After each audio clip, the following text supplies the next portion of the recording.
Thank you, Wayne. I know it's the last session before lunch, so we'll keep it short. And John needs no introduction, so we'll let him do all the talking.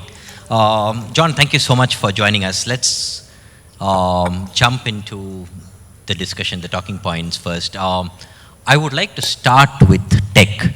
You are an early investor in Grab. Your portfolio has Zilingo, which is sort of nearing a unicorn status.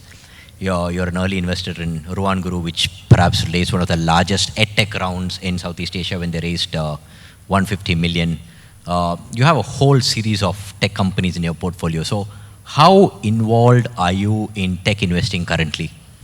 Thank you, Joji. First of all, let me congratulate you on such a wonderful event, an amazing turnout. Thank you. And speaks volume to what you have built, with DealStreetAsia. I have been very lucky, when it comes to tech. We made our first investment in tech in 2011. And in 2011, believe it or not, with $10,000, people would come to you and would meet you. It was a very, very nascent industry in Indonesia. And it was a very fun time, actually. And at that time, I had a friend who was working for Google. And he came to me and he said, John, I'm seeing some interesting companies buy ads on Google. Some of them, I think, will become pretty big companies one day. We should be investing. So at that time, we were writing $10,000 checks, $20,000 checks. And since 2011, over the last 8 years, the entire tech scene in Indonesia has just exploded. And it's been really, really humbling and exciting to watch. We started doing really seed stage. And then we saw the seed stage get quite crowded. So we moved to pre-A, writing $500,000 checks, $100,000, $200,000 checks. And then that field too got quite crowded. So we moved to writing sort of $500,000 to $1 million checks. And that field as well got crowded. So we moved further up and wrote about $1 to $3 million checks. And then ultimately $5 to $10 million. And today we don't know where to invest. There's so many investors. But I think it's phenomenal. When I did my board pack to propose to our board to invest in tech, at that time to invest $100 million in tech, I remember, and I said, I had a chart, and it showed a big circle of tech companies in China. So all the tech companies in China combined would be a market value about $500 billion. And then I had a circle within it that was the value of all tech companies in India. And at that time, that number was, if I'm not mistaken, around $20–30 billion, something along those lines. And then I had a small circle within that Indian circle called Indonesia. And at that time, that Indonesian circle was probably about $1 billion. And I estimated the value of, at that time, what's the Indonesian portion of Lazada and this and that, and came to about maybe $1 billion or $2 billion. And I said that over a 5 to 10 year period, this 2 billion circle will become 20 billion. And then over time, maybe in 10 years, that 20 billion will become 100 billion. And in hindsight, I was too conservative. So if you take a look at the value of tech companies in Indonesia today, it has far surpassed what even I thought was optimistic projections. So it's been an exciting time. And today, you mentioned Ruangguru and Sociolla and many of these, Zilingo and many of these companies. But I've seen the hard work that these entrepreneurs put into their company over the last 4, 5, 6 years, and it's really exciting to see the fruits of their labor pay off. So I'm humbled and proud to be investors in these great companies. Did you you were an early investor in Grab, so did you feel that you missed Gojek? Absolutely. I was an early investor in Grab. The first investment in Grab I made was $50,000, very, very early. And over the years, we have continued to invest, and we've done incredibly well with Grab. I'm so excited about what Anthony is doing. But to answer your question, yes, I wish I would have done the same with Gojek. I'm an investor, so I wish I would have done that. And I saw Gojek fundraising at that point in time. At that time, they were trying to raise $4 million at a $15 million pre-money. And they were doing about 1,000 transactions a day, 1,000. We passed. John, you have a VC arm, Ventura. So you talked about you started doing seed, then you started doing pre-Series A, Series A, then you started doing bigger check sizes. Where is Ventura now overall? Because you came in with a bang, you had a $150 million fund. The last 2 years, you have gone back to doing seed investment. So is there a gap in seed now because there's so many players? So in 2012, 2013, I don't recall exactly when, we launched Ventura. At that time, we said it's a fund, and its mandate is to invest in early stage Southeast Asian technology companies. 2 years ago, I decided to move away from that concept because I don't look at, if I take a look at investments, I don't look at the investing world as tech versus non-tech. I don't think that's a helpful distinction. I look at myself today more as an investor in the Indonesian or Southeast Asian consumer economy. Many of those companies and many of the most successful companies will be tech companies. But there are equally many exciting opportunities today that are not really tech companies per se, but are equally compelling investment opportunities. So I don't want to limit myself to technology per se. So I've taken a broader view of investment. So that's one, I think, distinction I've moved away from, looking at things from a sort of tech, non-tech lens, and looking at the space as investments. What makes a good company? What makes a good investment, regardless of technology per se? That's one element. The other change I've made was with a fund, we are pressured to invest in 3 years, or 4 years, or 5 years to get out in 3 years. I think we are at a point in Indonesia's history where a lot of the most successful companies will continue to be successful and will continue to be great investments, even if you hold for a 7, 10, 12, 15-year period. For example, Facebook. If you would have invested in Facebook and sold within 5 years, that would have been a bad decision. I think in the same way in Indonesia, you want to have that flexibility to be able to hold long term. So today, we invest out of a permanent fund, out of a permanent entity. That gives us a lot more flexibility to invest and take on much longer term investment horizons. So is that is a permanent fund Lippo Digital Ventures? So basically, as many of you might know, Lippo today we're in many industries. Every year we serve 50 million unique Indonesians. Every minute of the day there's about 10,000 transactions that occur across all of our assets. But late last year I said we're going to change strategy. So I split the company into two. The businesses that for me are core and are strategic and I want to be the best operators, and that's real estate and healthcare. So in those businesses I'm an operator. Everything else I've put in an investment bucket, which means that I'm going to take a much more pragmatic approach on how to create value. In the past, we would look at ourselves as control investors in almost everything that we do.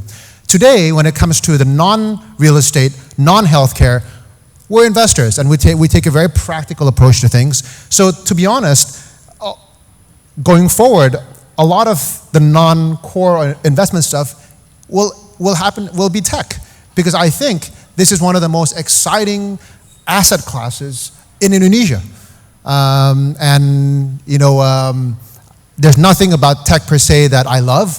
When I was in the States, I had friends from school who graduated and then they went to Silicon Valley. To be honest, I didn't understand why they went to Silicon Valley. I'd never been there. I don't understand why they went, and I thought they were kind of funny. But I've realized that technology is enabling the change, an amazing change in consumer behavior. And I believe that if you go to sleep today and you wake up 20 years from now, we would not recognize the Indonesian corporate landscape. And a lot of that changes will be driven and made possible by technology. And so, we want to be front and center in the middle of that change. And so going forward, I think that'll be a large part of where we will be investing in. Yeah, I'll come back to what you said, but before that, just one or two more questions on tech. One of the companies that we haven't talked about is OVO.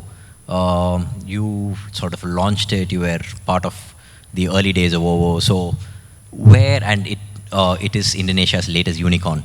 But a couple of, I think a month or two ago, we had the senior Riady saying that the burn at OVO is pretty high, and therefore you've sold quite a bit of your stake in OVO. Where is OVO overall in Lippo's plans? So earlier I spoke about Ventura, and that was the investing side of things, which we ultimately merged into our group, and today we just invest out of a permanent vehicle. The other side of what I've been doing over the last 7 years before moving on to real estate last year was trying to build real estate companies. And you know, investing is one thing, and investing is fun. But I am also a big believer in building things. So I looked at the assets that Lippo had, and I thought, you know, boy, there's so much here that we can harness to be able to create successful and leading technology companies. Now, the first company that I started before OVO was Matahari Mall. And it made sense. You know, we have a lot of the merchants, a lot of the things, but I greatly underestimated the advantage of of being a first mover advantage in the tech space. So very shortly after we launched our e-commerce company, I realized that this is too late. We're too late in the game, and so we shifted. And so we launched, at that time, was, you know, a digital payments company. And this is during the time when, you know, no one was talking about digital payments. And so we were fortunate to be the first one doing digital payments, acquiring all of our merchants within our ecosystem, and it became a great success. But what I also realized with technology is that you need use cases. And so I was determined, I believe that for OVO to really succeed, as large as our own ecosystem was, that was not enough. So I was determined on enlarging that ecosystem. So at that time, Grab was also thinking about launching their payments company, and I said, look, you know, we have integrated, we have rolled out across the largest offline retail F&B in Indonesia. If we combine that with the largest, or you know, one of the two largest ride-hailing platforms in Indonesia, the two use cases would be phenomenal. And ride-hailing is the type of payment that is highly frequent, every day, every week, but small in check size. The kind of payments that you see in our ecosystem is less frequent, but deeper and more rich in variety and use cases. So the combination of that allowed OVO to have its first boost. And then a couple of months later, after that thesis proved out, we came to William at Tokopedia and we said the same thing. We said, look, we've got ride-hailing, we've got the offline ecosystem, we're missing the online space. Would you come in and join our alliance? So the story of OVO has been an exciting story of partnership. And today, you know, like I said, I consider tech a non-core part of what we do. I'm humble enough to recognize the opportunities in tech, but also to realize that when it comes to technology, we have to work with ecosystems and partnerships. So I'm very happy as an investor. We have not sold out of OVO, we have been diluted because OVO continues to raise so much money. So in that sense, you know, we are a believer in OVO, we love the story. I think it is very difficult to build a company like that. It's a very unique opportunity. So this is one of those examples that I think you need to hold for a 10-year period. And I think if you are able to hold for a 10-year period, you will see companies that are today's startups become very large companies. So I'm excited to witness that over the next decade. So you have no plans to exit OVO? Because you know there have been times when you always plan. I mean, always open. I mean, I'm an investor, so at the right valuation, if on a risk-adjusted basis, I think it's a good time to get out, you get out. So, you know, I never say never. You know, I'm a very practical guy. We're here to create value. But I don't want to because I'm also, you know, I love what the company is doing. I think they're doing such a wonderful job, and it's such an exciting part, you know, to be part of that journey. So I hope not. But if a compelling enough offer comes, maybe from some of you over here, I am ultimately an investor. So do you, okay, hypothetically at least, can OVO be the first $1 billion exit for you, or the $1 billion exit in Southeast Asia? I don't know. I don't know. I think, look, when I heard the tail end of the last session and they were talking about exits. I think you achieve exits by focusing on building a real business. And ultimately, if you build a real sustainable business, there's many ways to exit. One way, as most companies do, is by something that we call dividends. In a room like this or in a room with early stage investors, you don't talk a lot about that. But most companies, they at some point generate positive free cash flows and you pay dividends, and that's one way of exiting. But once you achieve that status, you have options. You can sell, you can buy, and you look at a company like Alibaba, it's a $500 billion business, or maybe more today, and they're trading on net income, right? So it's a real company. So I hope all of our portfolio companies will grow to a point where they move from trading on GMV to trading on revenues, to trading on EBITDA, to trading on net income, and then really become a real sustainable and viable company. So just related to that, has the mood changed? In the sessions in the morning, everybody talked about, investors looking at sustainability, profitability. So as an investor, has a pendulum swung the other way because of what's happened in the last year with WeWork and a couple of the other listings that happened in the US? What's the impact in Southeast Asia? And are you patient enough to give companies a runway for growth, or today is the discussion very different? So I think we all recognize that events like WeWork have had an effect on the psychology of the market. And I think in a very healthy way. Because if you take a look at, let's say, Indonesia, if you take a look at the impact that Gojek, Grab, Tokopedia, OVO, all these companies are having on the consumer, how you and I all live and work and eat and play and pay and all that, it has changed things in a way that it will never be reversed. I mean, us Indonesians here know what it is to grow up here when you want to buy food and all that. Technology has completely changed that. And I don't think we'll ever go back to how it was before. So technology companies has really, in a real, permanent way, changed the way customers live. So in that sense, I think it's adding value to our lives, and therefore, these should be valuable companies. So I'm very confident about the fundamental change that's going on the ground. However, valuations, like in all industries, are subject to the swings of market psychology. So yeah, I think it would be fair to say that over the last couple of years, the market has swung a little bit too far. And I think events like WeWork are healthy in that it allows things to calibrate back to where things should be. Having said that, if you take a look at the scene today, many of you are investors, so you would know this. It's not all gloom. Sure, I think the WeWork incident has rationalized markets. But for a lot of the companies that have real business models and are creating real value, I think they're still able to raise money. And they're still doing well. I mean, one example of our portfolio company is Ruangguru. In a very difficult time, they got multiple competing term sheets and ultimately decided to go with General Atlantic. And you look at an example like that, and you would think that WeWork has no impact on the market. But I think it's good in that it sort of it allows the market to self-select. Companies that are really doing well and those that aren't. So I see that as a positive thing. You mentioned Ruangguru. In the current situation context, are you happy that they didn't take the term sheet from SoftBank and went with General Atlantic?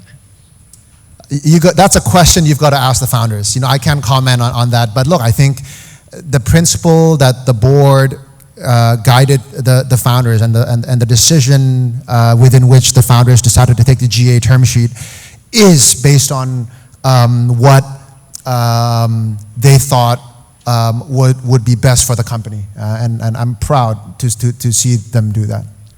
Just shifting gears a bit, we just have a couple of minutes. I just want to ask you some non-tech questions too. You recently did an exit in terms of you sold 2 of your malls to, if I'm not mistaken, NWP Retail, the Warburg Pincus-backed entity.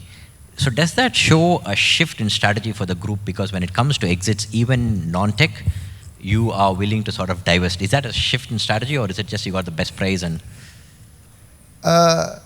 Generally, I'm an investor, so we make investments or divestment decisions based on what we think is the risk-adjusted basis of a certain asset. But I went from technology to the most un-brick and mortar thing to the most brick and mortar business in Indonesia, which is real estate. And a lot of people have asked why. And look, I think one of the most exciting industries in today's world in Indonesia is real estate. In real estate, if you're investing today, you're investing at a 70-80% discount to book. It's an exciting industry, and a company like Lippo Karawaci has the whole end-to-end value chain from land banking to development to recurring revenues, and finally to the fund management platform, our REITs in Singapore. And so it's a wonderful platform. To your question about the transaction we did last week about selling 2 of our malls from our REITs. One of the core businesses of Lippo Karawaci is managing malls. We manage 72 malls in Indonesia. That's 1 in every 4 lifestyle mall in the country. And so it is a core part of our business. We sold 2 malls. Why? Because it was a good offer. And as simple as that. And we will continue to buy and sell and doing so to deliver shareholder value. So that just brings me to your non-core business. You define core as maybe real estate, urban housing, the hospital space that you're in. But in terms of the non-core, you have a lot of other businesses. You have interest in a cinema chain, you have a departmental store chain, there's a bank. So does it mean that all of these non-core assets at some point you would sort of put them on the block, or are they on the block? So what's the plan for all of these? The plan is to create value. And the way to do it is different for every company. In a company like Cinemax, the second largest movie theater chain in Indonesia, company we grew, and recently we sold 40% to the 4th largest cinema player globally. And in doing so, I believe a business like that is better run by them. And it allows us to be just supporting investors. So in a business like that, that's that. In a business like LinkNet, First Media, many of you here may be subscribers of First Media. It's the largest cable and internet service provider in Indonesia. In a business like that, I don't see why I need to be in technology, in telecom. It's not an industry that I think we're built to, we're not natural owners of that business. And so in a business like that, as you've seen on the paper, we are running a process and we've got very healthy bids. So I think for every company, we want to take a very pragmatic approach to things. And ultimately, I want to be in businesses and invested in businesses where we are natural owners of these businesses. So in the stuff that we decide to do, let's be the best operators out there. And the stuff that we're so-so, either we get out or we find partners that can help us do better. And so I think that's the way we should do business. So in that context, where do you see the Lippo Group over the next 5 or 10 years? Do you think you'll be in just 1 or 2 core businesses with, and just holding stakes, or completely exiting all the rest of the spaces that you're in currently? From a business perspective, I see us becoming much larger, much better operators, much more responsible operators in the core businesses that we think we are natural owners in, and that's real estate and healthcare. As for the investment side, I think we're investors. Hopefully we can be amongst the best investors in the country and replicate what many other great investors have done globally, like Warren Buffett, and to be able to back and support and be a part of many great companies that I believe will be born in Indonesia over the years to come. So that's from a business perspective. If you take a look at family businesses around the world, and I study those in much larger markets like India and China, family businesses in those markets, some of them have, is on another step larger than Indonesian family businesses. So, I hope I can be a good steward of that business. And whenever my time is up, I can say that we've been responsible with what we've had. We've grown it tremendously well, and most importantly, that the businesses have had a positive impact on the communities that we serve and the people that we interact with, and also a blessing to the employees that work for us. And what about the tech side of your core businesses? Because today, you can do co-living and co-working. And health tech. There's a whole lot of health tech businesses that can be built in China, in the US, even in India. You have unicorns in the health tech space. There's nothing in Southeast Asia. So just like you went ahead and launched OVO because you felt there was an opportunity, do you think that the core business side gives you also tech platforms to build? You know, one of the exciting investments I've made recently is in a co-living company in Singapore called Cove. I don't know if you've come across what they're doing. An incredible management team, and what they've done in Singapore is great. They started off, renting out 5-bedroom Singapore apartments, refurbishing the interior in a very smart way, and then essentially subleasing it room by room. And then they went to renting out shop houses, and converting shop houses to 6-7 bedroom units essentially, and then doing the same and subbing it out room by room. And now they're working on converting what looks like a very dilapidated office building near Sentosa in Singapore, and renovating that into a co-living space, so a purpose-built co-living space. And so I look at a company like that, and I don't know if they're a tech company, but I don't care. It's a great business, and from a real estate perspective, the yield that business generates on a per square meter basis is incredible. So they're creating a lot of shareholder value, and so as they look to expand in Indonesia, we're doing the first purpose-built 140 unit co-living facility out in Karawaci. So it's going to be very, very exciting, and the yields on a project like that is incredible. To answer your question, I think as we look at companies like this, I don't think we should try to do everything ourselves. I think there's a lot of opportunities for partnerships, and I think the best way for us to benefit and to learn is to take sort of a hybrid approach, a little bit of building, a little bit of investing, a little bit of operating, whatever makes sense. Just one last question on real estate. What's the update on Meikarta? So, it was like a lot of scrutiny. You were in the news for all the wrong reasons for the last 2 years. Where are you in terms of fixing all of it so far? This is very interesting. What's the biggest, I don't know how many of you are familiar with real estate, but if you take a look at the Indonesian real estate market, the last peak was in 2012. And that was, it was a very good time to be real estate developers, because you build whatever you want, whatever your cost is, you double it, you sell it, it sells. And that was because Indonesia was in the middle of the largest commodities boom our generation will ever see, right? So coming out of the subprime crisis in 2008, China starts pumping, commodity prices fly, coal, nickel, everything goes crazy. The commodities industry in Indonesia is extremely attractive, and then that creates a lot of liquidity in the market. So that was the last peak in 2012.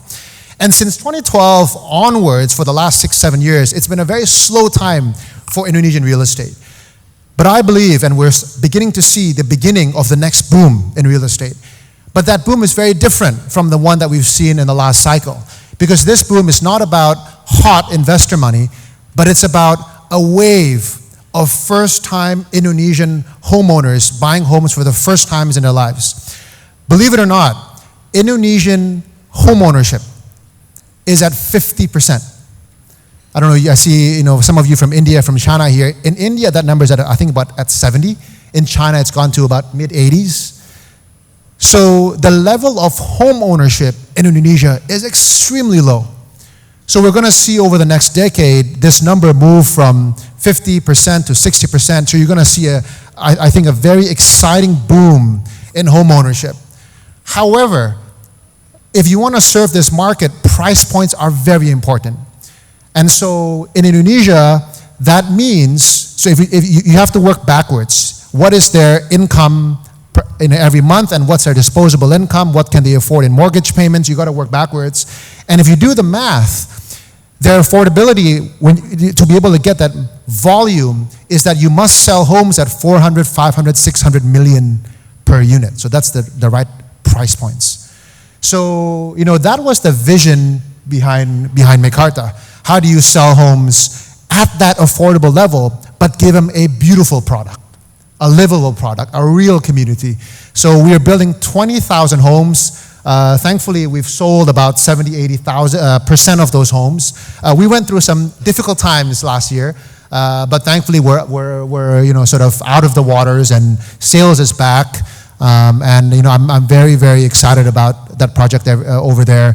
Many of you, if you try out the new Jalan Layang, the new elevated tollway going east, you'll see Mekarta on the left.